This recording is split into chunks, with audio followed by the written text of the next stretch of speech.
ndagukunda.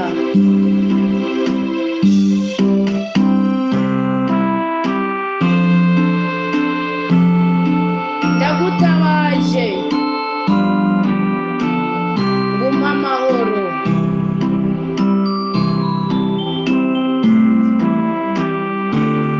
Kandi umbabarire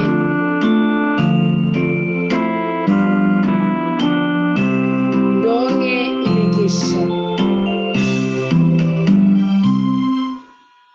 Hari impamvu dukwiye gutabaza Imana. Hari impamvu ukwiye gucuraranga. Hari impamvu ukwiye gushimira Imana.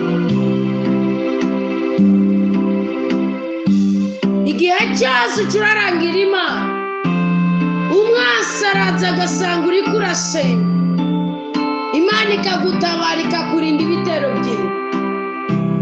Igihe cyose uhoza umutima wawe ku mavi, igihe cyose uhoza umutima wawe ku itegeko ry'Imana, umwasi araza akaza azanye ibombe y'ibyago, ibombe y'amakuba, ibombe y'iminaniro, ibombe y'ubugumba, ibombe y'ibyankiro, ibombe y'iremenanya, ibombe y'amacakubiri, agasanga uri kurasenga Uwiteka agahangana nawe.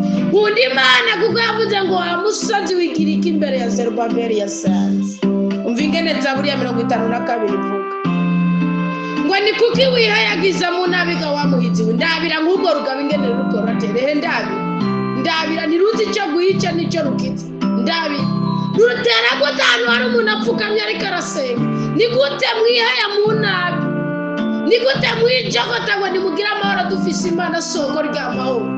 Bazotera abansi. Bibiliya ivuga ngo iki muri Itanguriro 12 ngo bazogutera bazana n'inzira imwe ndabasanzarize mu nzira. Mureke Imana ikore ku buzima bwacu, mureke Imana ikorere mu buzima bwacu. Ngo wigirike wamuhizi wewe ufise mu mutima wa amajambo y'ugutikiza gusa. Ururimi rwawe nta kindi rukora atari ugutikiza nk'ugwemera ukarisha ukishinga kubeshubeshera abana b'Imana. Uyu munsi bigiye kukugaragarana. Uyu munsi ugiye gusuzugurika mu kibanza cyabo bashaka ko basuzugurika, mu kibanza cyabo bashaka ko bahwera. Uyu munsi niwo ugiye guhera. Ukunda inabi gusumba ineza, ukunda ikinyama gusumba ijambo ritunganye, ukunda amajambo yose asambura. Karimi kumwangushiwe ehera. Muratera mugasanga turiko turasenga, muraroga mugasanga turiko turasenga, muravuma mugasanga turiko turasenga. Ahari icyangiro akabigikundira, ahari urupfu hakaba ubuzima, ahari ubukene hakaba ubutunzi. Reka dukomeze dusenge maze. Nicyo gituma Imana igiye kugutikiza ubutakivayo. Imana izokuraha iguti inyuma y'ihema ryawe, ikurandure ku isi y'abazima. Kubana umanika ukuboko ngo ukubite, kubana umanika uhugura umunwa ngo upfume, kubana umanika amaboko ngo wice, kubana ukwega umugozi ngo unike. Kubita uwo mwaryamanye, wica uwo mwaryamanye, unike uwo wibyariye, usuzuguza umuvukanyi. Abantu b'intungane mugiye kubibona, mugira icyamutinya, mugira ubwoba. Abantu b'intungane bagiye guciyekaza abagome. Abantu b'intungane bagiye gushinga intara bavuga ngo wamuhizi atagize Imana ubuhungiro bwiwe, ngo wamuhizi yishimiye amatungo yiwe menshi atishimiye ubushobozi bw'Imana, ngo wamuhizi yagize agahambaye mu gikiriza cyiwe kukigira mu gikiriza cya Yesu Kristo.